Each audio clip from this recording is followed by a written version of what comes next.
So yeah. Uh, so thank you everybody for joining. This is my live second time today, and I will be talking about a very crucial topic. So you know that kind of apology when after you've had this sexual intimacy with the person you shouldn't have had it with, and then you come about saying, "Oh, I'm sorry, it shouldn't have happened between us. I'm sorry, I didn't know how I let my guard down. I'm sorry this, I'm sorry that." Well, there's loads of apologies when it comes to after you've had sexual intimacy with the person you should not have had it with, and then many times, I know that many of my audience here, whether or not you join on YouTube or on TikTok, you understand what I'm talking about. Well, it doesn't have to be you, because the reason why I'm doing this series talking about maintaining sexual boundaries is how that you can get to choose. You can, one, prepare yourself to not have excuses for being a victim of this experience, and also so you can present yourself for a better knowledge. You can always be aware and know what you have to prepare yourself towards, so you don't have to be a victim necessarily. Now that is why I'm doing this, and I should come again to say I am doing this live because I'm informing you. I'm taking this masterclass because I want you to be properly equipped, well informed. You know what information you need to have to guide you against those moments when you've had this sexual intimacy with this person, and all you have to do is to say, I'm sorry it happened, I'm sorry I didn't know it was going to end this way, I'm sorry I didn't know it was going to end up actually happen. I just thought we talked about this, and I have a partner, I have a wife, but I didn't know this was going to happen between us. This is why we're talking about sexual boundaries, maintain sexual boundaries. And now I'm going to be talking about the dynamics of the entry points, how people really get into your space, when before they get into your inner space, before they get you committed, before your emotions start tricking you into thinking you've got it covered. It can never happen to you. It can happen between you and this colleague. It can happen between you and this your in-law. It can happen between you and your friend, because there's loads of secrets that people now keep out of. It can never happen between us, and it has happened between them. Colleagues have intimacy, sexual intimacy. Many times it's with the boss and the employee and the employer, or whatever the case is. There's all these things happening. There's loads of secrets people are keeping. Some people don't want to have. And also, I should also pitch this to you. After this live, I'm going to be coming again to teach you about the ways that the past sexual experiences you've had can ruin your present or your prospective marriage. And that is why I always speak to people. Do not do as much as you can to not have sexual experiences with too many people. Don't have sexual experiences, even as far as talks or even touch, like you touching these people this kind of way. Try as much as possible to not have sexual experiences with people, because it's just going to make your brain go wild. And well, I'm going to get into that, but what we are talking about now, I'm going to talk about how a man is wired, how a woman is wired, why we respond a kind of way, why we can say confidently, this is not going to happen to me, but at the end of the day it ends also happening to you. And I should say again, if you're following me right now, I want you to leave me a subscribe on YouTube, on TikTok. I want you to leave me a subscribe, is a follow as well, and ensure that you're following my page, because as I come to bring these master classes, it is a session that people pay for, but if I'm bringing it to you for free, it means that I really want you to be liberated. I don't want you to have to go through many series of tears, crying, and putting your marriage in a potential risk, and even in a risk, because many people have done this and it's crushed their marriage, crushed the trust the partners have had. And informing you, I also want you to share this with everyone who needs it, everyone who needs to understand sexual intimacy, boundaries around sexual intimacy. You don't need to have experienced it. And I believe those who have experienced it know what they are going through at the moment, and they know why they need to be equipped with this kind of information or knowledge as regards having boundaries around yourself. You don't want to just go wild. So getting right into that, I should also tell you I've done some series or some sessions you can find on YouTube around how you can maintain your sexual boundaries. How you can maintain your sexual boundaries. You don't have to go wild or have multiple experiences with multiple people. I should also say on TikTok, I'm sorry I won't be bringing anybody up to join me in this live. This is meant to be me doing the class, and we are just meant to watch, but you can always leave the comments, interact with me in the comments. I would love to see your comments and your questions as well, or your contributions. I'll try to read them out as much as I can, because I want to interact with you in the comment section. Thank you so much. So maintaining sexual boundaries, how he's wired and how she's wired, and this is going to give us an understanding into the entry point of every man and every woman, why we behave the way we behave, why we think the way we think, why we do what we do, and how that, I'm sorry, I'm going to restart this recording. All right. So, how that when we say that this is not going to happen to me, I'm not going to lose control, I can't have sexual intimacy with my friend, she's just my friend, I've got it under control, and how that many times it ends up happening. It ends up happening. So, how can you position yourself for this not to happen? There's a lot of times you are tempted by your friends partner, or sometimes your brother's partner, or your friend's husband, your friend's wife. There's lots of things happening to people out there, and I know that my audience, right audience, are here and will listen to me and will learn. And those who don't want to go through these experiences of having sexual intimacy with people they did not plan to have it with. Now, what this is going to be delivering to you, the transformation you are going to be getting from this masterclass today is going to be that perhaps you have this overconfidence, you're overconfident in yourself, and you've thought this can never happen to you, and has happened, or you are seeing the thread of that happening. You should be in this class. Or you are the type who already a guy is touching the part of your body, you're loose, you're in the guy's car, is already touching you a kind of way that you really do not want, or probably, well, when it comes to anything sexual, it's usually appealing. You like the way it's doing your body, kind of gym. But deep down, you know that your mind does not want it. And I remember saying this, that the moment you're committing to sexual intimacy and anything around it, you may not want it. You may deliberately not want it. But when you spearhead your emotions, your sexual emotions to a point, you will lose control. Your mind will not be able to take control anymore. What I'm trying to say is the moment you start piling up the interaction, the sexual interaction, talking about the boobs, the bums, talking about some part of the body that you should not be talking about out of vulnerability with this other person, when you get to a particular stage, even if you don't deliberately want to engage in that act, in that intimate act, your body will ensure you pull it through, you see it through until it happens. And it is after it has happened, you then come to, oh, how did that happen? I'm sorry, I apologize, you shouldn't have done that, I shouldn't have let out my guard, I shouldn't have disappointed my husband, or my husband is not going to like it, or it's infidelity, or I didn't think this was going to happen between us.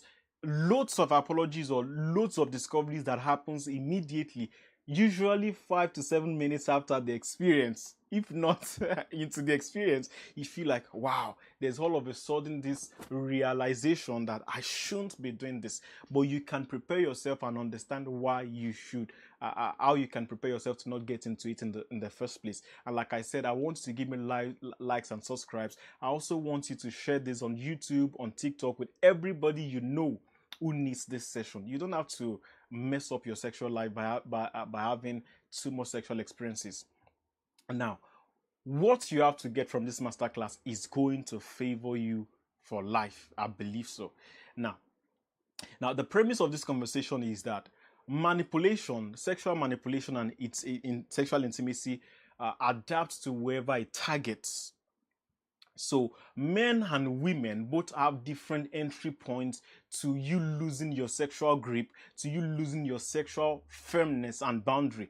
And I've also said, usually every person carries a specific entry point, and it is built by our home upbringing, the wiring, the things we have seen, the social structure, probably the things you have fed yourself on the social media to say that this can happen to me. Many times you just assume it can happen to me. Number two is that we'll be talking about the key points we'll be getting from here. Second is that you know your exact door, the exact entry points that that makes you vulnerable to this kind of experiences. And knowing the entry point that gets into you, that gets you to be vulnerable, is better than just identifying the warning signs. And the third is we will talk about having an entry point. Usually, if there's any pattern you've observed or anything that gets to you to be tempted, doesn't mean that you're weaker. It just means you're human. Everyone at some point in their lives will be tempted sexually. Everyone at some point in their lives will be tempted sexually, either in the place of taking the action, taking the first step, or getting through it, or even thinking about it. That's you conceiving it in your mind in the first place. And that is what I would be dwelling on today. Now, we'll talk first about the entry points for women, and I would really want you to pay attention to this because it is going to liberate you. Now, I want you to leave me likes and subscribes. I want you to leave me likes if this is helping you in every regard. So, for the women, usually words get to women. Words, when you can use words effectively, you can have most women by your side, because women have women are more expressive of emotions, and they tend to be more emotional than men. You may have had that before, but not understood the dynamics of how this really pans out. Women are more emotional, and their emotions run through words. So when you can speak words to them, when you can affirm what they are, what they believe, or what they do not believe, that is why when you speak negative words to women, you can break them.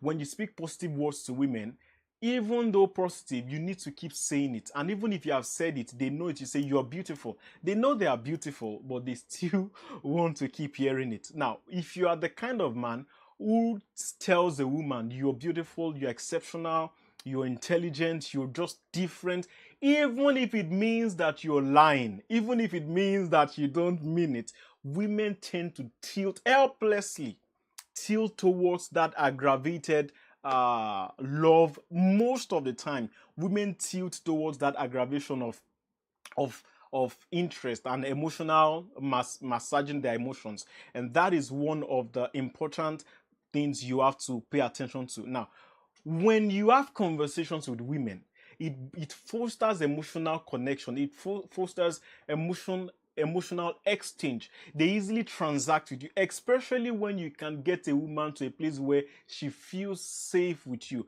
I'm telling you, and this has led many women into loads of problems. Now, does not mean being emotionally vulnerable is in itself a weakness, because it can be a strength.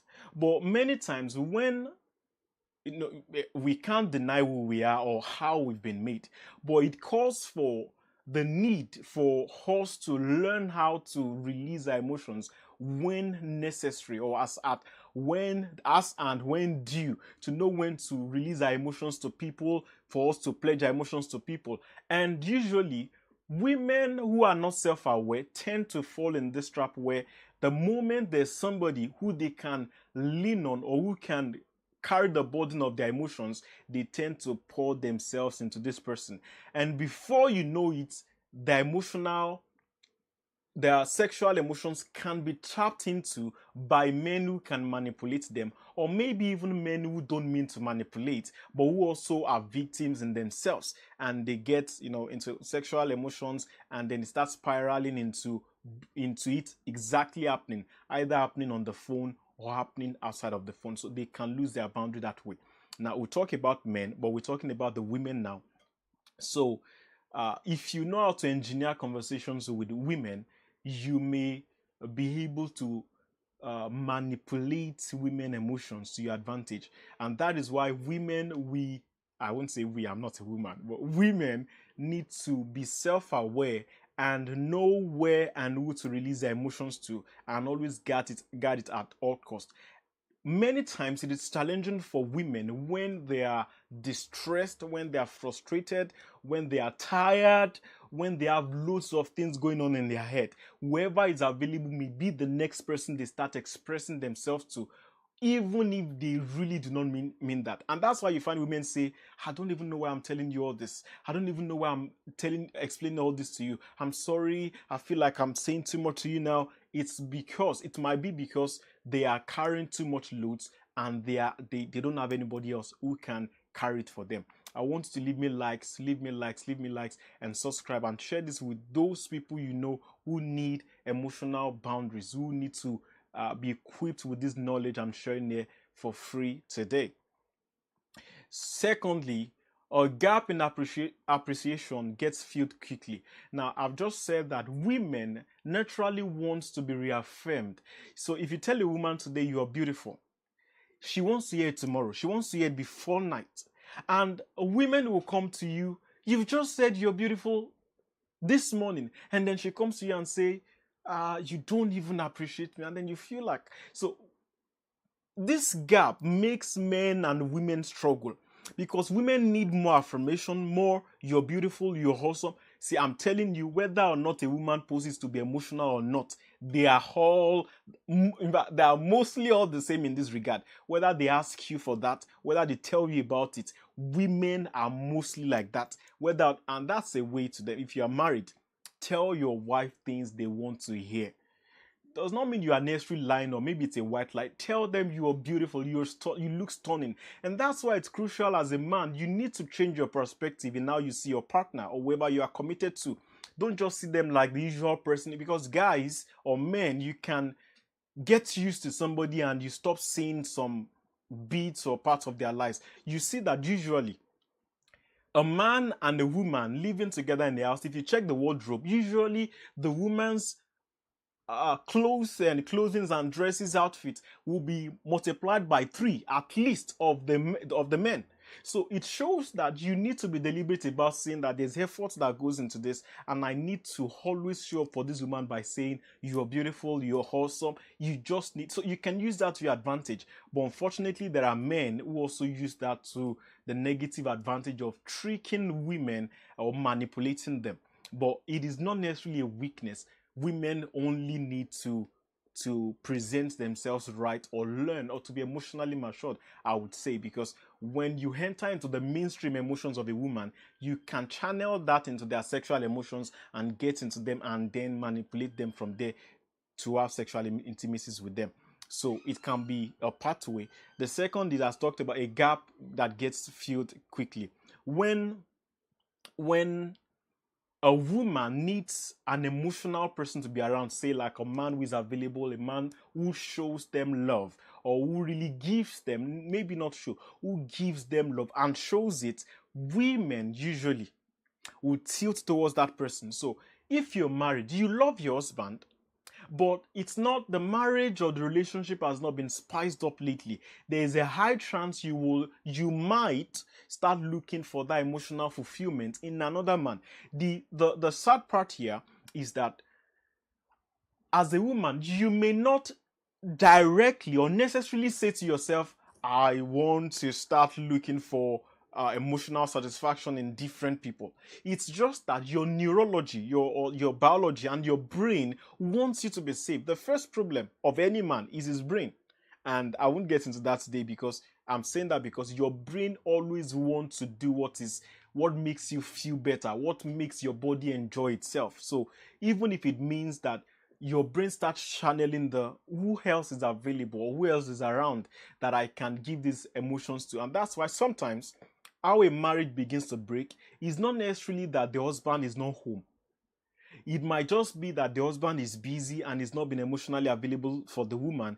And then there's one stray guy who pays attention to the woman.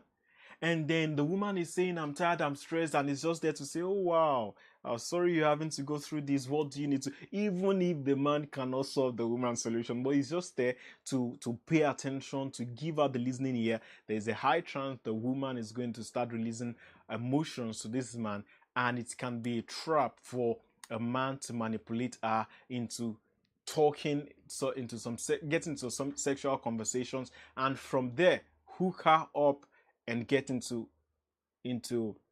an experience they have not planned or desired to get into in the first place. So number three here is that when you give people the benefit of doubt, which should be a strength, predators can build on that strength. And I talked about this in my last live. When you bring people into your space, normally you want to give them the benefit of doubt, they're around you, and then you start accommodating them. But some men can begin to adjust to your needs as a woman. So from the conversations you have now, they know that you don't have a man in your life, or now they know that your husband does not satisfy you in a kind of way, or your husband does not meet the needs in the home, or your husband is stressing you. And then they begin to conform into that narrative and change who they are to ensure they are able to meet your needs. And the moment a man shows up that way, say you've been saying, or you say to a man out of nothing, maybe out of stress or frustration, or just in a common conversation, and you say, oh, my husband, maybe let's not go as deep, because some women do it, they can go as deep as, my husband doesn't satisfy me in bed. Some women can think they are just being vulnerable and having a simple conversation with just a random friend or with just a friend. But it's not simple, because you're sharing intimate information, personal information. And I've also said, when you get in conversation with a lady, talks alone, communicating alone can bring them to a place of safety around you, so long as they find a place that they find that they can trust you, even if it means you are pretending. They may begin releasing themselves to you. So from there you can start getting, manipulating them, which, like I've said, is not meant to be a weakness, but women need to pay attention to that and know how to channel their emotions, know what to say to men, know what not to say. Don't say the guy is matured, is married, he's not going to marry me anyways, he's married, he's not going to feel embarrassed anyways. And I've seen many cases where a married man approaches a single woman and say, I wish that I had met you before I met my wife. Conversations like that is meant to trick you into thinking you're special. And because when you hear that kind of statement from a man, as a woman, you feel appreciated. You feel like, wow, this person is saying that I am important. This person is saying that I am valuable. This person is saying that I'm excellent. He may not be saying that. He may just be telling you what you want to hear or what to make you feel better. And the moment you start playing into his hands, there's going to be problems. Now, I should give you my personal experience. So, I care for people. Generally, I care for everybody. It's not meant to be a sideline thing. It's not meant to be to a particular race. I do it to everybody. Now, I remember that at some point, one of my watchword was, I would want you to leave me subscribes and likes.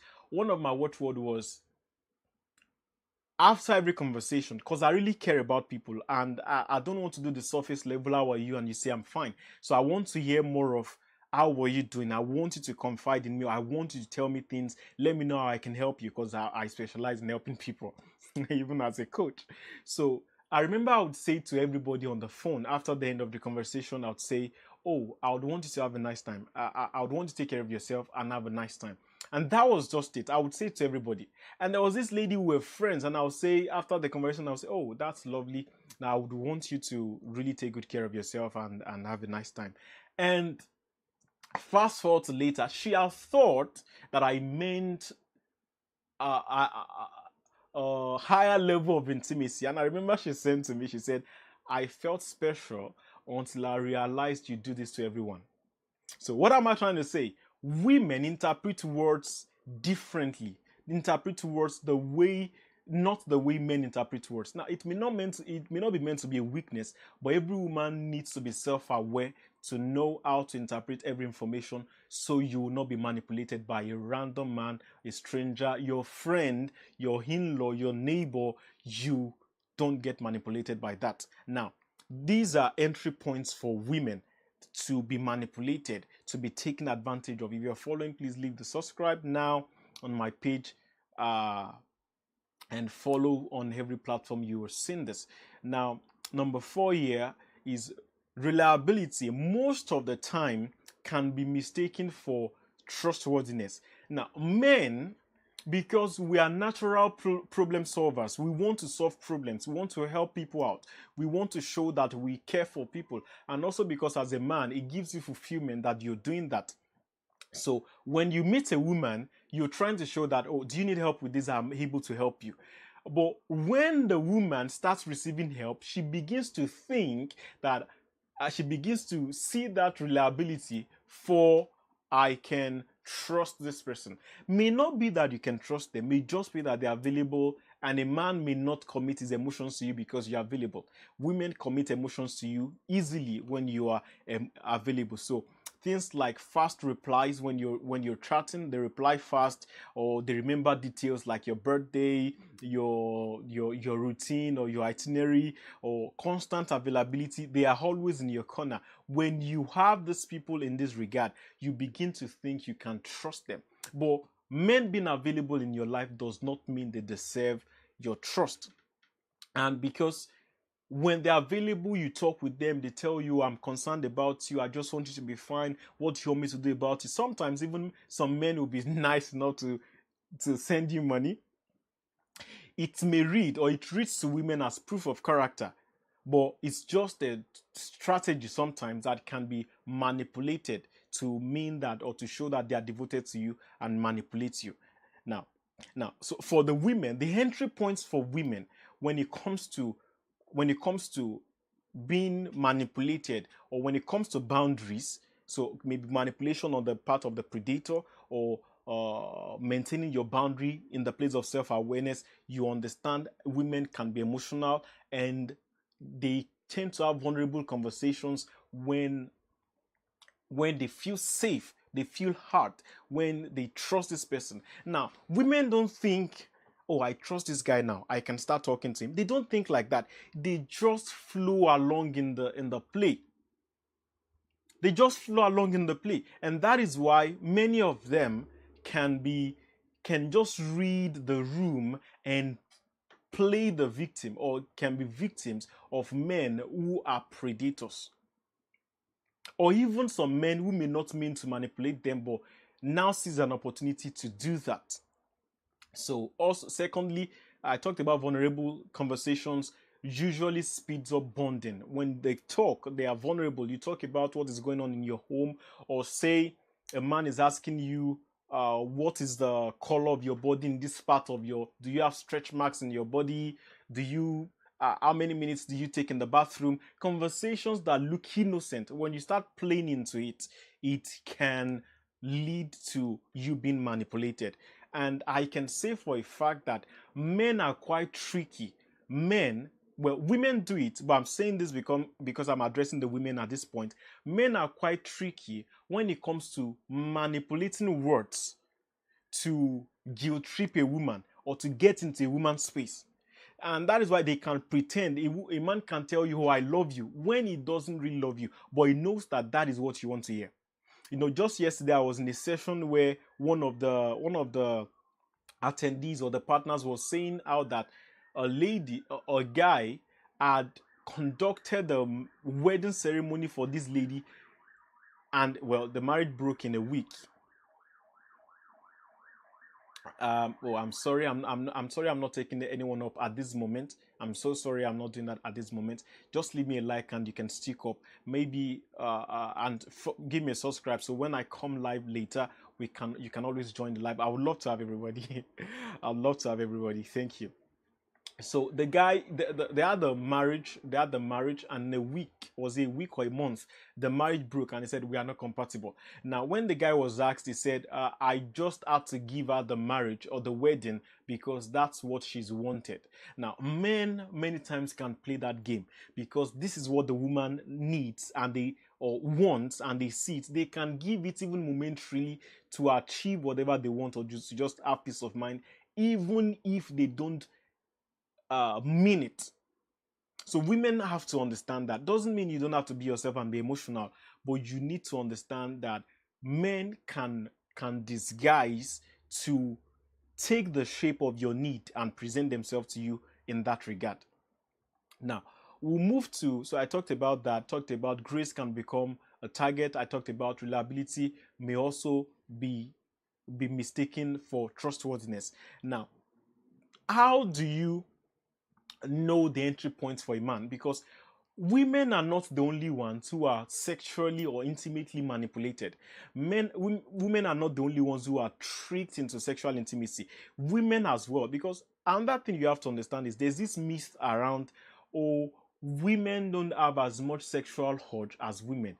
True, scientifically, men has this sexual drive about 10 to 20% more than women, or the body build, the biology of it is about 10 to 20% testosterone testosterone more than women. True, but you also have to understand, does not mean women don't have sexual urge, does not mean they don't want to get into the room. In fact, I can remember back in the day, there was a lady who saw a guy, and the guy was just going on his way, and the lady exclaimed and said, "Wow, how I wish I can get this man."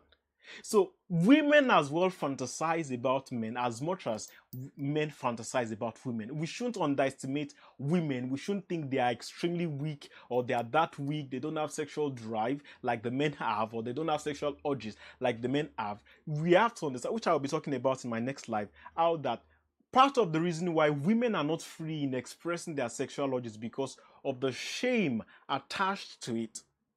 For men, you can express your sexual urge and you say, I'm the man, you roll out the street, you talk about it, the society don't really shame you on it, even though they may not accept it, but they may not frown at it as much. But when a woman comes out to say, oh, this is my sexual drive, this is what I'm doing, I met two men yesterday, the society frowns at that. So there's shame attached to it, and because of that, women don't have the so much opportunity to express their sexual experiences. Now, I will need you to understand that. So women are not the only ones manipulated. There are women who love men, and they get into the men's space to really have the desire or the sexual experience they've wanted from this guy or from this man, even though he's married, even though they are married and the guy is single. Can be in any scenario. You can apply to any scenario or any situation.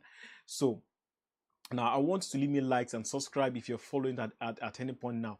So the first thing is confidence about self-control creates the most risk about men. So usually men come around, I can handle being with her alone in the room. I can handle the conversation even though, sorry. All right. So even though the conversation, I'm sorry, I need to ensure my camera here is not obstructed, because I'm streaming simultaneously on YouTube, and I need to be sure my camera is I think my transmission has been halted now.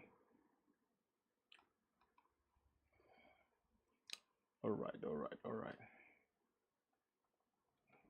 So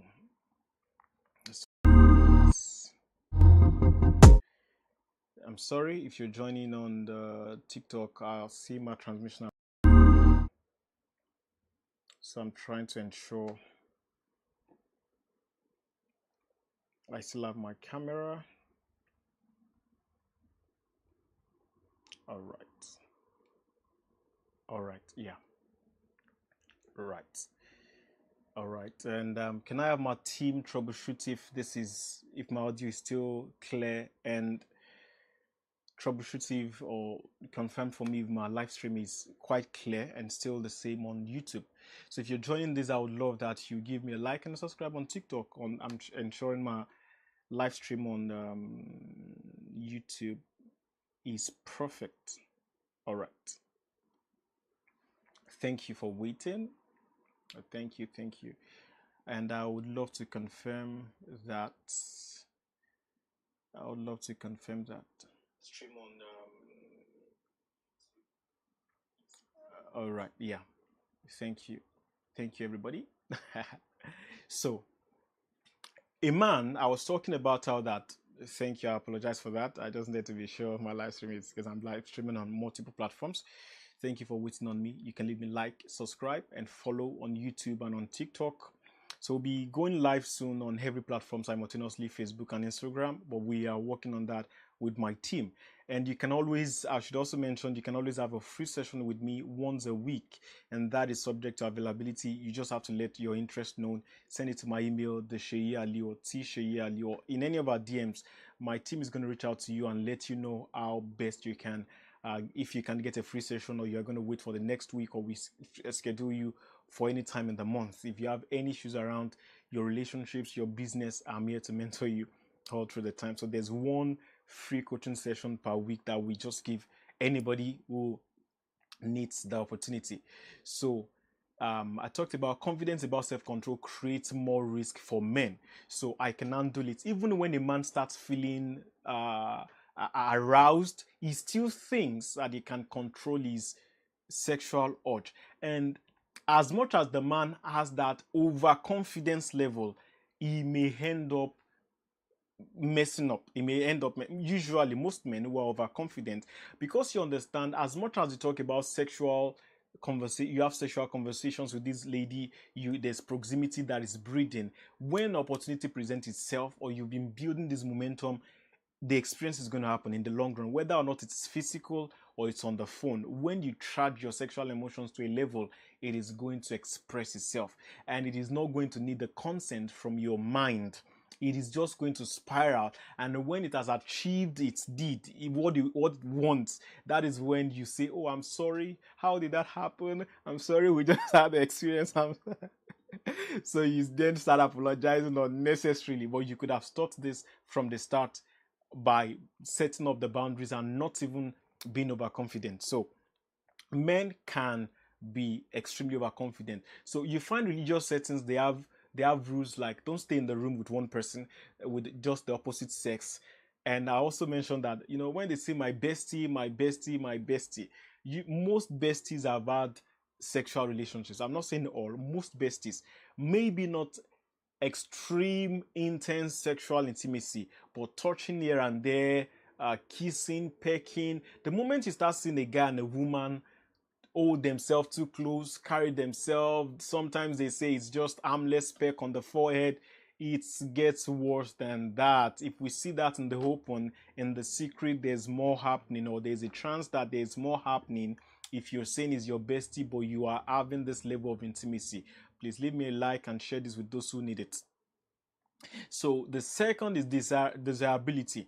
Now, when a lady, for a man now, when a lady appreciates you and says, oh, you are the best in your team, I love that you're excellent, oh, I love your dressing style, I love your confidence, I love the way you talk, or whatever it is, especially if you're a man who has lacked this, or you start talking and there's this lady who picks interest in laughing at your conversation, even if it is not funny, or there's this lady that picks interest, especially if the lady, whether or not the lady is beautiful or not, I need you to pay attention to it, because sexual intimacy with people out of your marriage, losing your boundary, does not only happen with people you desire to be with or the people you love necessarily. And that's where the problem comes in, because you feel it, I don't like this lady that way, I don't like her that way, so nothing is going to happen between us. You don't have to like her that way. You only need to be a man who has sexual urge, and then there's a woman somewhere who also is a woman, if you get what I mean. And then you don't have to love somebody, and that's why you find bosses having sexual intimacies with their staff, or with one of the staff, or with the secretary, even when the wife is beautiful, well respected, has loads of credentials on her table. So it may not be tied to love. It may not be tied to love. And that's why your boundary towards your sexual intimacy or your sexual life should be for everybody, not for few persons. Don't say this is my wife's friend, we can just talk about things, nothing is going to happen. Don't say this is my in-law, I can be so free to discuss things with him or with them. In fact, I should tell you that there was one of my I say one of my, so I'm not going to tell you this story because I just said it's one of my friends. I think that caught me unprepared, but I'm not going to tell you that because it's one of my friends actually. But having to coach people through this all the time, I've seen different cases of men not expecting that this was going to happen between friends. Friend, when you say friends with benefits, there are many friends who have sexual intimacies and they don't see it as friends with benefits. It just happened. Maybe they didn't plan for it or they didn't want it, but it happened because they did not have a strong or a firm sexual boundary or intimacy boundary. They didn't have it. It can never happen, but then it happened, and it then goes to I'm sorry, I apologize. You don't have to apologize if you set the structure first before it happens. So a man, when a man's ego is pampered, he loses his strength. Now, as I'm saying this, if you're a man listening to me, you may not understand this because it is being taught. Your brain won't tell you my ego is being massaged. No, your brain won't tell you that when it is being massaged. What you just have to know is what got me close to this lady, or what really started this relationship, or what started this proximity. Because it starts innocently. And the only time you realize that it wasn't innocent is after you have had sexual experiences with these people. And then you now start thinking, how did I get here? How exactly did I get to this point? How exactly did I get to this point? And then you start seeing that it did not start when you get on the bed. It started when first the lady admired you, the lady complimented you, the lady said you are stronger where nobody has been saying you're stronger, or the lady is emphasizing on what makes your head spin as a guy. So words get to women when they are emotional, but words get to men when it is attached to ego. Men love to be praised. They love to be respected. They love to be told that you are one of the best in the world. You are better than your brother, your sibling, your dad. Men love that when it massages their ego. But women love it even when you say, oh, I love you. You are exceptional. You are whatever it is. Women want to be loved. Sometimes they love to be chased. Sometimes it's not. But I'm talking about lots of things here. The third for a man is trajectory gets ignored when you in favor of incidents. So usually a man would see it like, even when you know that already you are having sexual conversations with this lady, you know that you should not be having those kind of conversations, but then you tell yourself, has anything happened yet? No, nothing has happened yet. We've not. I've not even touched her. I've not even kissed her. I've not even done this. I've not even done that. But it doesn't have to. It doesn't have to end at you doing it. It doesn't have to end at you doing it. You don't have to have. You don't have to have done it. So, but men, in the egoistic nature of a man, this overconfidence is tracking. What the man is tracking is, it has not happened yet. It has not happened yet. It has not yet. You are feeling the sexual urge run through your body whenever you are talking. Whenever you're asking the lady, "Oh, are you a virgin? What sex style do you have with your partner yesterday? What blah blah blah, this and that? What's the shape of your this? What shape of your that? What's your bra size?" You start asking questions like that, but what the man is tracking is, has anything happened yet? And it doesn't have to have happened yet, but it is definitely going to happen. It is definitely going to happen as you keep at that. And what a man should be asking should be, where is this heading? Because when you track, where is this heading? This conversation I have with this lady late into the night, this conversation I have with this lady as I'm at work and I'm deleting them as I'm chatting with this lady, you have to track, where is this going?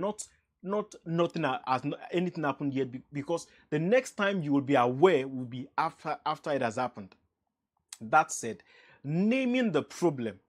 When a man names the problem, it makes him feel weak. It makes him feel like he's weak. So a woman is getting close to you and he's already calling you names like my darling, my dear, and he's drawing you in. You know that you're giving in to this lady. You're loving it. This lady is making you feel like a boss, is making you feel special the way your partner would not make you feel, or maybe you're single. And you're already giving into this. Instead of naming it to say that this is going to end bad, then you say it's under control. She's just complimenting me. And that's the justification loop that I've talked about. So instead of you coming right straight and say this needs to stop, then you just feel it's not that bad. It's not out of the ordinary. It's just one of those things. It's just being nice. It's just being courteous. But it is not that. There is more to this. And this is how you understand the dynamics of manipulative intimacy. you understand, and by it you understand self-awareness, and how that you, if you understand how the science of your body, you understand yourself enough, the information you have as regards intimacy, you are able to then create a strong boundary around you, which you will not violate by the time the experience starts playing out.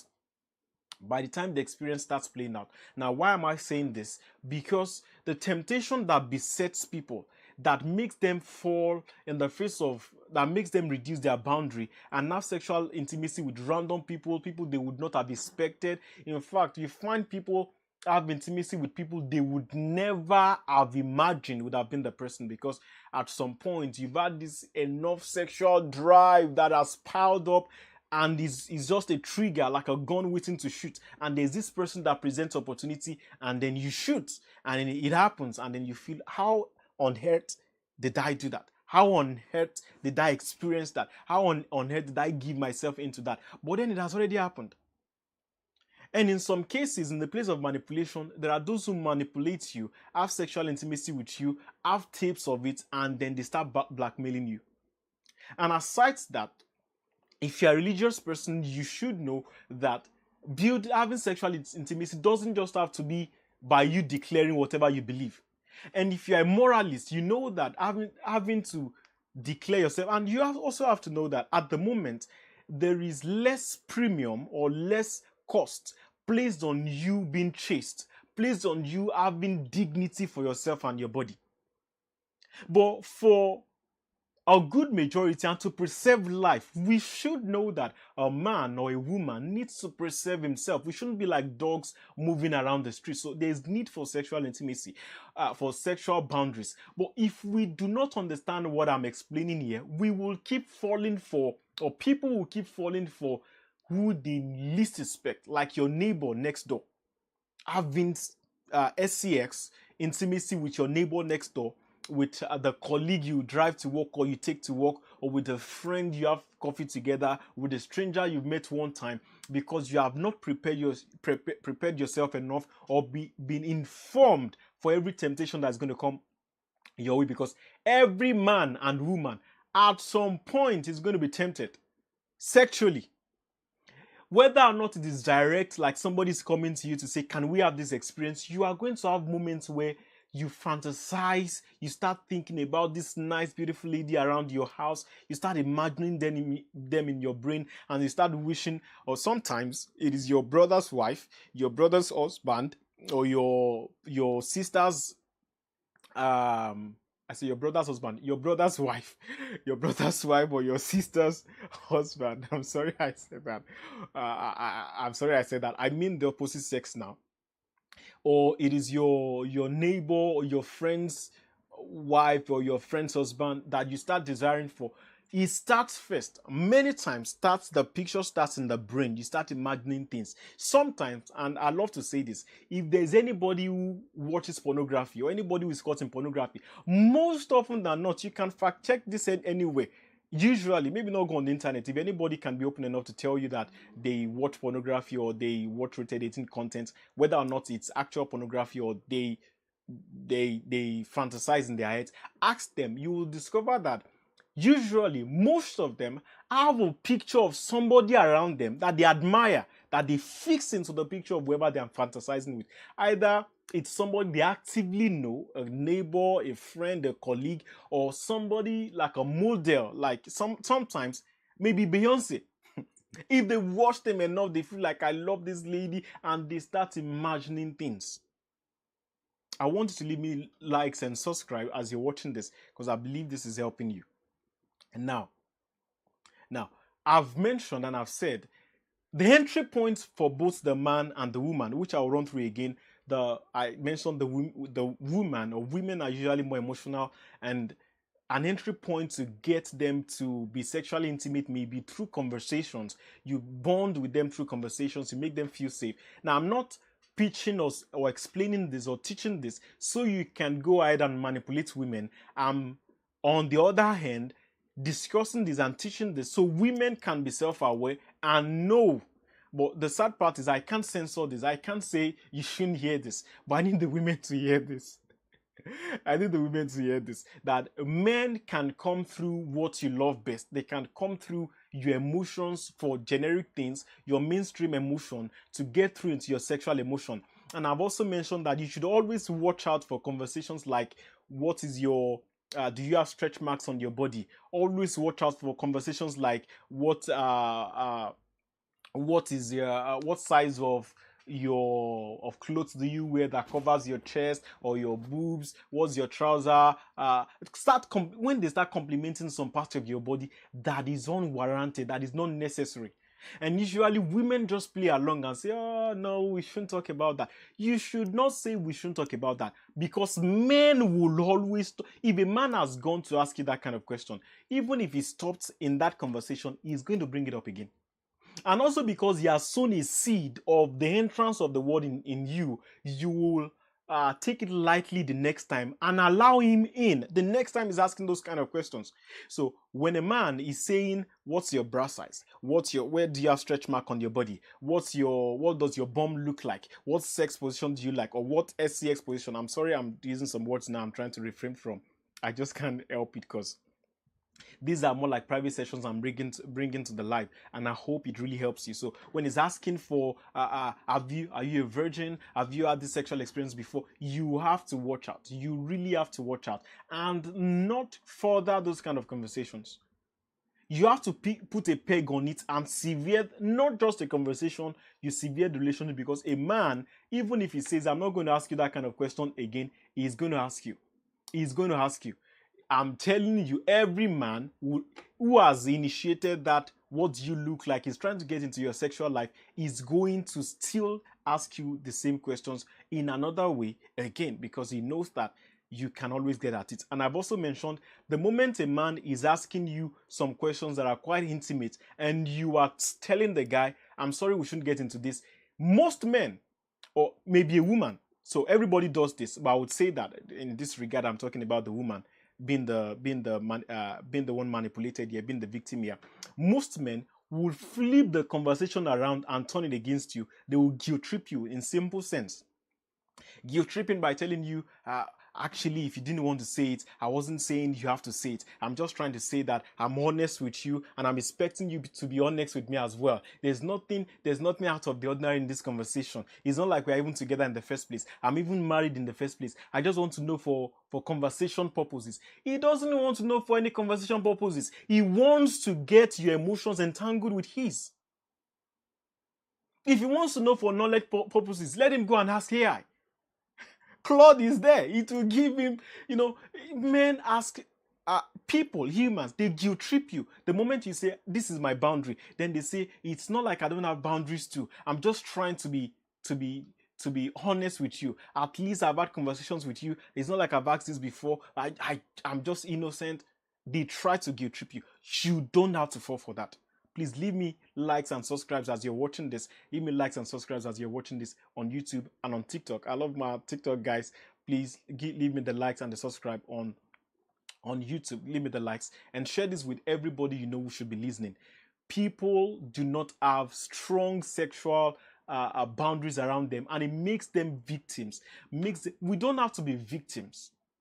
We don't have to be victims, and many people are taken advantage of, or many people take advantage of others, and also many people see opportunities that they didn't even want in the first place, and because they don't have sexual boundaries, they go on and ahead and push through with it. It doesn't have to be that way. So vulnerable conversation, a gap. When a woman doesn't receive the love she wants from the partner, she opens up. There's this natural neurological way your brain tends to want to channel the emotion towards the next person who is available, or the next person who feels into the space. And once another person feels into the space, he can have an entry point into getting across your emotions, bonding with you, or making you feel safe to a point where it starts accessing your emotional information, your personal information, to get into your sexual emotions and start taking advantage of you from there. Now, I've also said this is not for men to take advantage of and manipulate women. Also, so grace becomes target, and also Reliability. Women see reliability for trustworthiness, and it shouldn't be like that all the time. Men can be available to you does not mean they are reliable. And for men, the entry point for men, I've also mentioned, is men usually think they have everything figured out. There's always this macho understanding of men. Like, I've had it figured out, I'm not going to fall for this. And also desirability hits their ego. You know, when they feel chosen or wanted by a lady, they start becoming available. But that also is a trap that most men fall in and makes them lose their sexual boundaries. You have a wife, but there's this lady that is telling you, oh, you look nice, I wish I'd met you before I met my husband, or I wish I'm just married to a guy like you. And then you start feeling special, and then you start feeling like, oh, this lady doesn't have anybody in her life. Maybe I could be available also to help her out by just being there innocently. But it doesn't end up being innocent. It ends up by saying, oh, I'm sorry, I didn't know this was going to happen. It ends up most of the time with, I'm sorry, this is not going to happen. And another thing I should say is, the trick of the brain is, the moment you have a sexual intimacy with somebody and you say, oh, I'm sorry, this is the last time this is going to happen, there's a very high chance that that is never the last time. There's a very high chance that, and I've seen this play out. I've seen it play out many times when they say, oh, this happened, it's not going to happen again. But they still keep up with the conversation or still talking, because the moment you bond sexually with somebody, when you talk over it again, whether or not you're still talking about whatever happened, it is bound to come up again. So the highest bet you can have is, if you had sexual intimacy with somebody, you don't want it to happen again, you need to sever the relationship. But also, not many people are bold to sever relationships and say, I'm sorry, we shouldn't be in contact. Not many people are bold to block somebody permanently. Not many. You block this person for a day, and before the night sets out or the second day, you feel like the whole curse is upon you and you've unblocked them. So, which brings the place of responsibility into what we discuss here. Now, what are the exact realistic solutions? I'll pitch 3 each for the man and the woman. So for the woman, I would say every fast emotional intimacy. So 1 week, 3 days, 4 days, or 2 days, 1 week into the conversation, it's already starts getting emotional. You're already bonding with this person unnecessarily.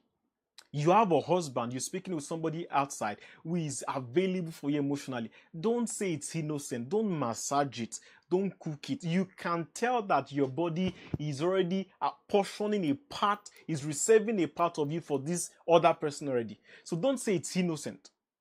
Even if you're single, so I'm saying it vice versa, but for those who are married first, because this is what gets many people to lose interest in their partner and they want to file for divorce. Because somebody else is shouldering their emotional burdens and they are no longer necessarily connected with their partner. So they automatically start looking for an escape, because automatically you are not compatible for me. That's the language. We are not compatible. But you were in a romantic relationship for how many years? You were compatible. Now in the marriage, you are not compatible. Oh my God. I believe you're getting a lot of things from this. I want you to leave me likes and subscribes as you're following this. And my YouTube audience, I need you to give me the likes.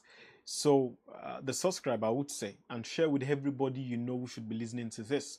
Now, the second is, extend, as much as women extend grace to intentions, you have to keep boundaries firm, and you have to keep boundaries firm around access and closeness. Usually, most women can be helpless the moment they start becoming safe with a man. They just allow this person to come into the space and they are helpless. While I understand that it warrants that you are firm, everyone can drift if you don't have a boundary. It only takes the man who is able to wait the opportunity enough and to be able to wait to trick you enough or to distract you enough from your partner when there's the opportunity. There's the opportunity. I've seen men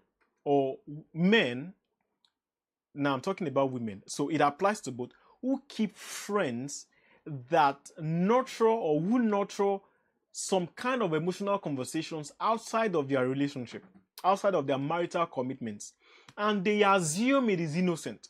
Some even say, when my partner is not available or she's stressed, I talk with this person. But you shouldn't take pride in it, because what it does is it divides your attention into two. And before you know it, if you're lucky or unlucky, and around that time your partner starts misbehaving, you will not easily commit to, let me solve this with your partner. You would easily get tired of fixing it with your wife, and then just resort to, so long as you have somebody else who is massaging your emotions, or your who is available for you to pour your emotions on, you use that as the emotion load bearer, and your partner may not recover in time, and because there's a crack, it may keep expanding because you have not paid attention to fix it. I know this is the deliverance many of you need, and I still love you to leave me likes and subscribe as you're following this on YouTube and and TikTok. So, so you have to be firm around boundaries. As the woman, the moment you say, I'm sorry, I don't talk about my sexual experiences, I'm sorry, I don't talk about my private life in this regard, I'm sorry, I can't tell you any part of my body because I do not think I should be sharing it. See, at some point, as a man or a woman, you need to have dignity for your body. So let me share this. And I appreciate that most of my clients have given me the privilege to share some of their stories with people. Obviously, I'm not going to disclose who they are. Now, I was speaking with this lady who is being, I won't give you the full story, but this lady is being manipulated by a guy, and it's so clear you have been manipulated. And you're still giving yourself in sexual intimacy to this guy because you have let out your boundary, and this guy is in your space. But the problem here is she had already lost dignity, self-dignity for her body, to know that I shouldn't be treated like this. I'm not I want to use the word SCX bag. I'm not SCX bag. You get what I mean? I'm not just to be used. But most women, because they have lost their boundaries, to reclaim it become difficult. And so I should also say this. So the preparation starts from before the temptation, from before the opportunity presents itself. You you make firm your boundaries. You don't bring in a guy who is going to start telling you things that makes your body, that arouses your body, and you start feeling a kind of way till a point where you start having some sexual conversations on the phone, or to a point where you start looking for opportunities for it to happen, or to a point where your body secretes enough sexual emotions in a way that when the opportunity presents itself, you're already into it, or you're having this experience with this person. It doesn't have to be. Now, so for the woman, ensure that your emotional intimacy is not for everybody to enjoy. Put a guard to it. When anybody is coming too fast at you in a week, is trying to ask you some questions, ensure you flag that as a red flag. The second is that you have to keep boundaries and access and closeness. You have to man it. Put something on the gate. Let it be manned. Don't leave it unguarded. You have to know when a man is crossing his boundaries. And I have to say this: men respect women who are firm on their boundaries. The problem can be that some men, not all men, because when you are firm on your boundary, let me give you two scenarios. If a man enters your DM and says, or in the course of your conversation, he says, what if I hold you from your waist? What would you say, or what would you think? Those kind of conversations. If as a woman you can say, are you kidding me? What kind of conversation is that? We shouldn't be having that, and I would never take that from you. Now, two ways to it. Some men don't want to be confronted that way. So some men will back out and may not ask you that, save only if they start saying you are giving some red flags for them, some green flags for them to ask. On the other hand, it gives some other men a challenge to try again, especially if there are men who have had their ways and they know how to manipulate other women.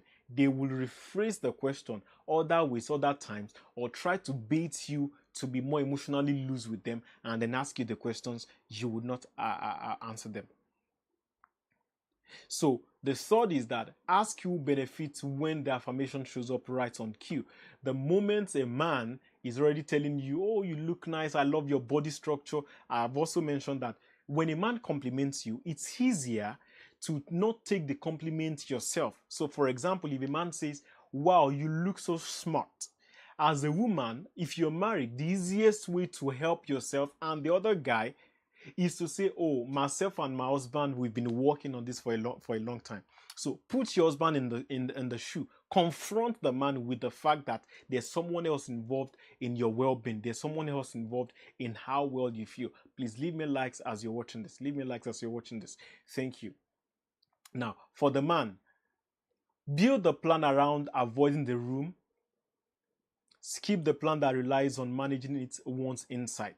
No, so you don't just say, as a man, you don't come out and say, even if we are in a room, nothing is going to happen. So before anything happens, before any scenario, any situation happens to get you and the lady in the room, prepare that nothing is going to bring you guys together in a room.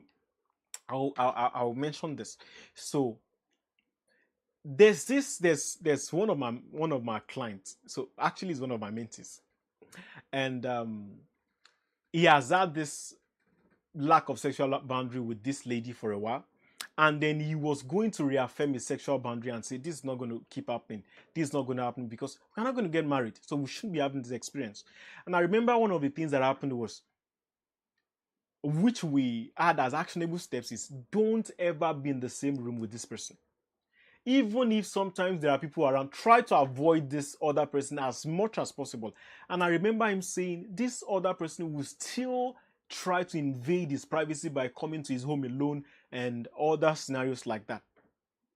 So what I'm saying is, don't assume I can handle it alone. As a man, avoid every situation that brings you and anyone you emotionally lose with or you sexually lose with together in a room. It is not only men who are emotionally loose. There are women who also have sexual drives that they want to satisfy. And you cannot say as a man, you've got it covered. No, you've not got it covered. You've not got it under control. No, you've not.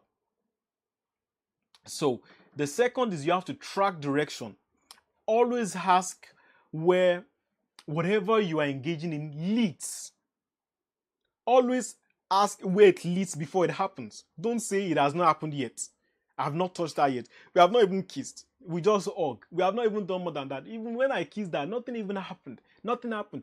Don't lie to yourself. You are a man. You have blood running through your veins.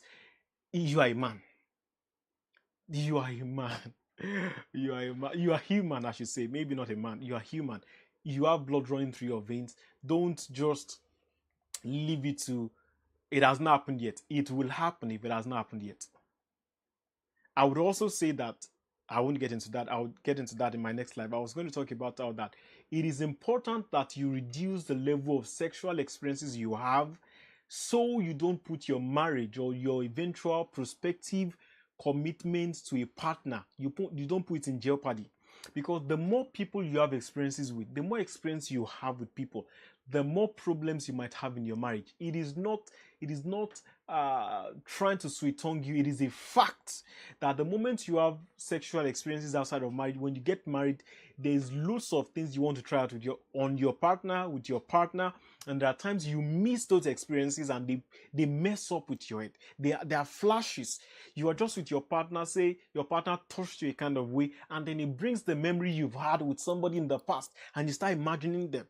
In fact, I should briefly say, just a peep into my notes for the next live, there are times that you are meeting with your partner, your legal partner now, and then the picture coming to your head is of the person you've had sexual intimacy with in the past.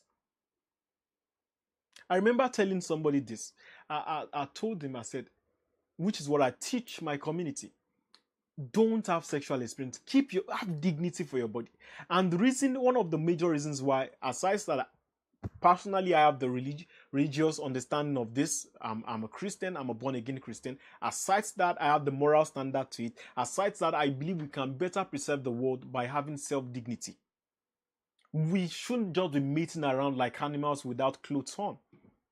Now, aside that, you don't want to inflict yourself with torture by having too many experiences with different people. Now, I told this guy, I said he's had experience with two persons. So he didn't want it to happen, but there was no firm sexual boundary, no firm intimacy boundary. So we had a structure around it. And I said, so he's had this experience with the first lady. He moved into that. There was a relapse. He had the experience with the second lady. So I said, see, this is what is going to start happening.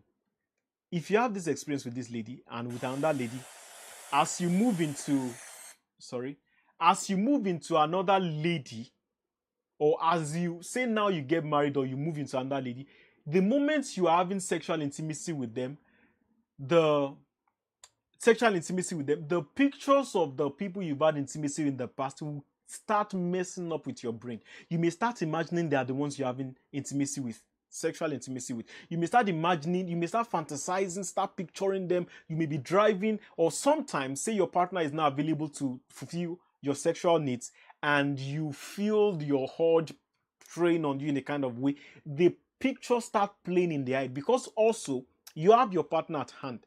You can have this intimacy with them at any point. But those ones you've left in the past, especially if there are people you are still in touch with, and or maybe not in touch, or you still see around, you still there are pictures, they are doing well, you start imagining that, oh, I used to do this with this person, I did this with this person. The sexual intimacy you've had with them will start messing up your brain and can destroy your marriage, or even lead you to start looking for sexual intimacy in other people. That's just a peep into my next live. And that's why I need you to give me likes and subscribe. And you need to belong to this masterclass, because you want to learn and benefit from this masterclass. You will not get it for free anywhere. Now, the last point for a man, how to ensure to have realistic solutions, which is obviously gender specific for a man now, is you have to see the uncomfortable thing early. Even if it is mid conversation, you have to always clear it. I'm married. There are conversations we can have. We shouldn't talk into the night. We shouldn't talk late into the night. Oh, jeez. There are many histories, many pasts you will not have if only you can have some difficult conversations.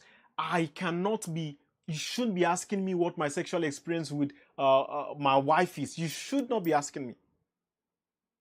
You should not be asking if I'm satisfied with my wife or with the experiences. That you should not be having that. And it also comes when you understand that as a man or a woman, there's dignity. You should have dignity for yourself. You are not just meant for every and anybody. If you can address this first from the place of self-dignity, you will have an advantage. But if you are not from that, I'm sorry, I would also mean to say I'm not bringing anybody live on this conversation. I'll be doing that in my subsequent lives if I'm able to. This is meant to be my talk today. It's meant to educate people, and maybe I'll just ensure I bring I ensure I factor in the fact that I can come live, because I'm also coming live simultaneous on multiple platforms, so I will not be taking people on one platform at the moment. But I really appreciate you to leave your comments as we have this conversation, and you can always rewatch this on YouTube. You can always rewatch on YouTube, and you get excerpts of this on our platforms, all across our platforms. All across our platforms. And I would also say that you can have a free session with me if you are selected, or you can always send your interest, what you need help with, and we'll look to whatever week you can be fitted in to have a free consultation if it works. That's just by selection. Now, I was going to round up by explaining few things to you, which I must have I must have touched on. So, the first is that hard women, we hear about women who are hard to get to, or strong women. I will tell you that from all of my experience, personal life experience, from my professional life experience, my experience with people and clients, I can tell you there is no woman who is hard to get necessarily. It only takes a kind of man who knows their entry point. And that is why every woman needs to build themselves. And some men understand this is why they manipulate loads of women. is why they manipulate loads of women. If a man says, I'm not going to do that, or that's not, I'm not saying this applies perfectly to all women. There are women who play hard to get, but they have boundaries. If they can stick to it, they stick to that. There's nothing you can get off of them. But even if a woman says, oh, because a woman can present class to you to mean that I'm hard to get, but because every woman has emotional needs. So I worked with a lady once. She's always played hard to get all her life.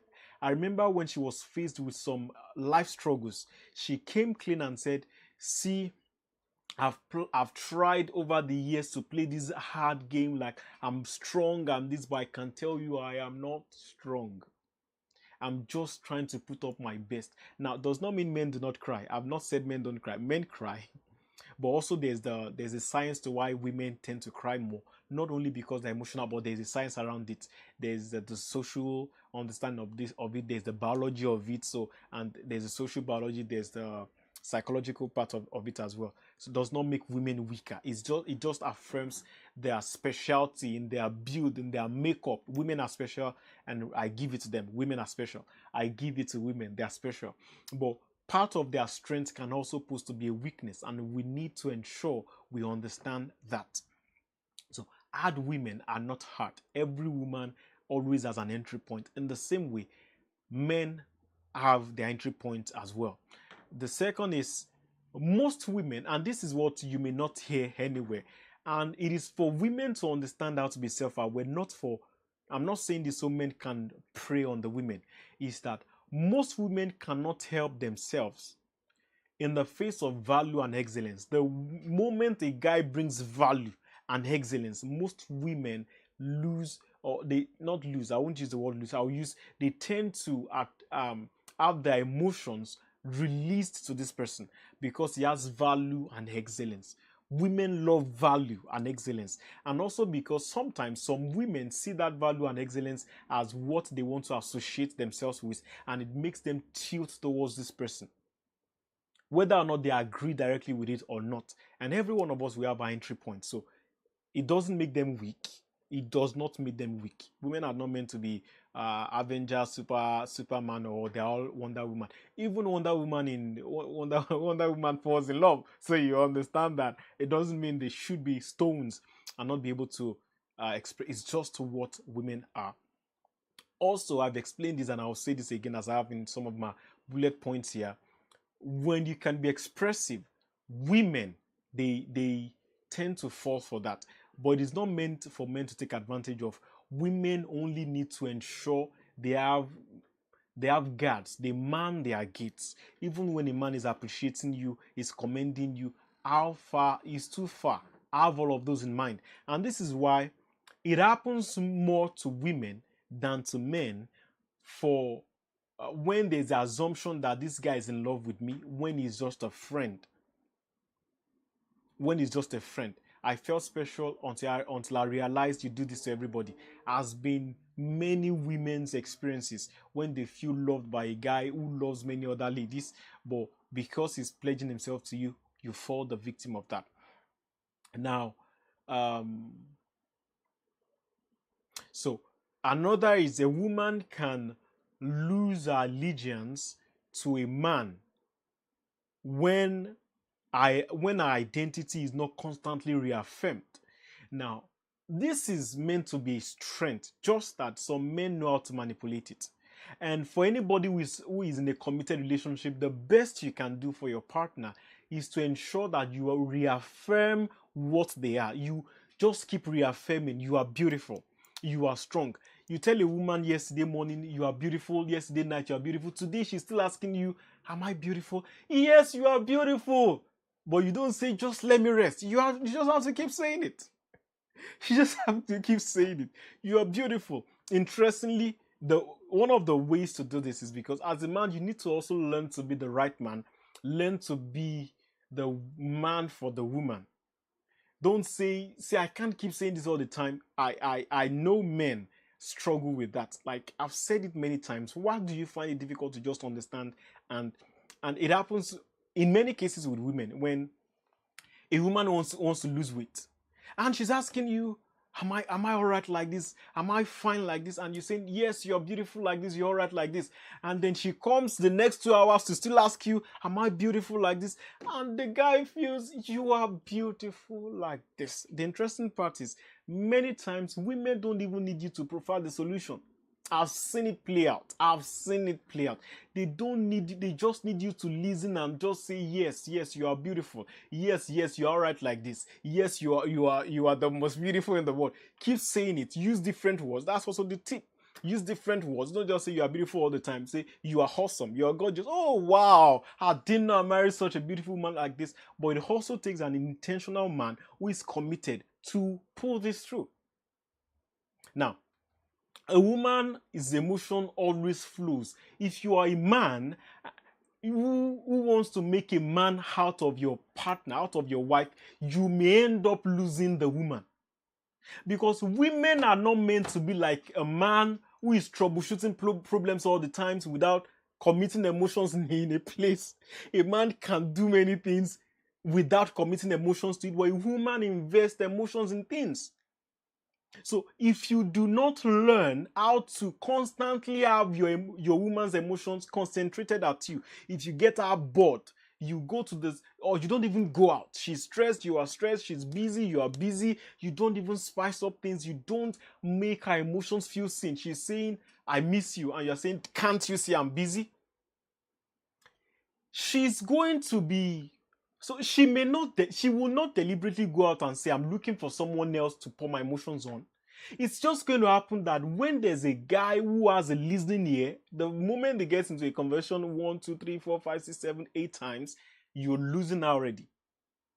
I've had to counsel people who lose their partners on these emotional grounds. The man is not emotionally available, and the woman always needs to plug her emotions into you. That's also good when it's the right woman for you, the right woman for you. Can you please leave likes and subscribe as you're watching this? Likes and subscribes as you're watching this. And I believe this is helping you. Now, women, now this is not meant to be a weakness. So let me try and rephrase this statement I have here. So I will address it to women first. I'll say that when you release your emotions unduly to a man, in the name of I feel safe with him, I feel safe with the way he talks to me, I feel safe with the way he respects me, it doesn't mean you have to go as far as divulging your sexual needs, your sexual desires to this man. And I would also advocate for this. Try to have confidence in women, in people of your sex, not of the opposite sex. Don't always fall for the women are talkatives. Well, I understand life happens, but it is easier to have sexual conversations with somebody of your sex as a woman to a woman, a man to man, than confiding, discussing your sexual needs with someone who is of the opposite sex. It backfires. Whether or not it gets to a place where you get on the bed and you have the experience happen between you, it doesn't have to get into that. It happens that you may start getting weird experiences on the phone. So I won't get I won't get into that. So I would say that as a woman, do not release your emotions unduly to men who are not that a man who is not your husband, a man who is not pledged to you, are not pledged to committing your emotions to. Don't just tell them about your body, how you feel, and when you're menstruating, when you're it doesn't need those kind of information. And if he has, shut him out. If he wants to guilt trip you, shut him out. Which brings me to my last point here. See, every information around boundaries still has to boil down, come back down to self-development. Because the moment anyone has issues with saying no, the no, which is what I call the problem of no, the psychological problem of no. When you have a problem with saying no, you always fall victim of many things, either in business, in sales, in relationships, or fall victims in sexual encounters or sexual moments like this. You will always fall victim because, and this is the psychology of the no. What happens is when you I've had no before, and it makes you feel weak, makes you have low self-esteem. It's painful to you. You didn't like the experience and how it feels. To say no to people becomes difficult because you feel like you are putting on them the experience you felt. So if, for example, I I ask to use your car for a service, let me just pay for insurance and use for an hour, and you say no, and then I feel ashamed, like, oh, I should have had my car, I should have bought a car, I should have done this, or I really didn't like how that sounds. Like, it means that I'm not well enough for myself, and I feel pained, I feel rejected. The next time anybody comes around to ask for my car, to say no becomes difficult because I feel like I'm projecting the pain I went through, and I want this person to go through it as well. So that is why many times it's difficult for us to say no. And you find that many people have issues with saying no. You know that this is going to hurt you. You know that this is not going to help you. It's not going to be beneficial to you. You still don't say no. Now, when anybody comes into a conversation with you and then says, what is your bra size? Instead of you lashing out on them and saying, no, you don't discuss that with me, you then go ahead, I'm sorry, but we shouldn't be having this conversation, because you feel like if you lash out on them, you are hurting them, even if it means that you're safe. And you try to make it polite, but the difficult thing here is sexual conversations cannot be handled politely. The more you try to make it look like, I'm sorry, we shouldn't be having this conversation, this person is definitely going to still bring up the conversation again. It is definite. It is definite, especially when it is, well, whether it's a man or a woman. If you tell a man, I'm sorry, you shouldn't be asking me about my bra size. I'm sorry, you shouldn't be asking me about stretch marks on my lower body. You shouldn't be asking me about if I have pubic hair or if I shave them or not. The moment you are being lenient on curbing it and putting a peg on it, the higher the chance of, in fact, you've lost your bound, the higher the chance that this is going to spiral again, is going to shoot up again, and the higher the chance that this person is going to keep manipulating you, because whether or not you like it, it's going to have torches or seedlings of sexual emotions erupting during those kind of conversations. So a no has to be a firm no, even if it sounds or looks like you're hurting this person. Because a stranger, your in-laws should not be asking you, what's your sexual experience with my brother or with my no. A stranger should not be, a colleague should not be asking you, what do you feel like, what's your sexual encounter like. A neighbor should not be asking you, do you have sex, or I had, well, I shouldn't get into, but the sad part is the reality of what is happening here. Many people will talk about sexual things that look innocent, but they mean it to get to you. They mean it to make you feel emotionally attached to you. They mean it to entangle or to connect with your sexual emotions to a point where you start losing yourself. And now, if you're a man, which I've also mentioned, where the break sometimes starts is when a partner, a couple, you've not been meeting yourself as the husband and the wife, as need be the sex part of it intimately. It gives room for your sexual drive to want to look for other opportunities to maximize, because it is a loaded gun waiting to shoot. So the moment anybody shoots up, it starts releasing itself. And I'll round up by saying this. Usually, sexual conversations will take you farther than you want to go. Will always take you farther than you want to go. If you don't identify from start or have boundaries from start and curb it, cut it, reject it, remove yourself from it, it is always going to take you farther than what you have ever planned or imagined. You know, the Bible says more than more than we have imagined, but this is going to be more than you have ever planned or imagined, and the end result of it is going to be, oh, I'm sorry, I never thought it's going to happen. I never knew this was going to happen. Or I'm sorry, I never knew what came over me. I never knew how I got here. I never knew how I began this. But at some point, your mind was saying, I don't want to do this. But your body was already going for it, because when you take your body to a plane, to a level, I mean plane by to a stage, it would not need consent from your mind anymore.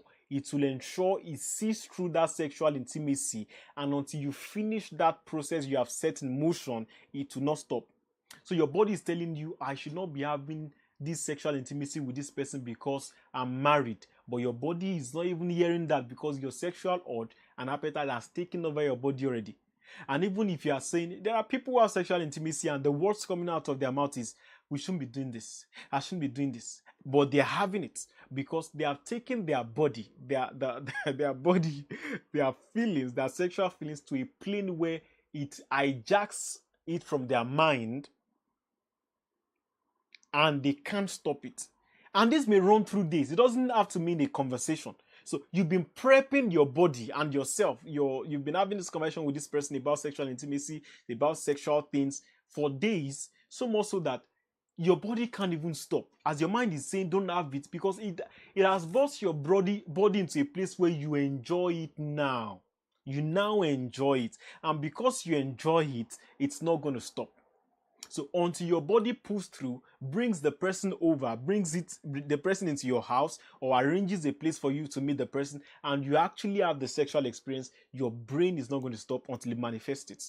And that is why boundaries are quite crucial in ensuring that you maintain your self-dignity, you preserve the dignity of your home, you don't create or amass experiences that you don't need, or you don't even have to share your body with people you regret later, and you say, how did I give myself to this person who normally I don't even love, somebody I don't even like, somebody I shouldn't even be associated with?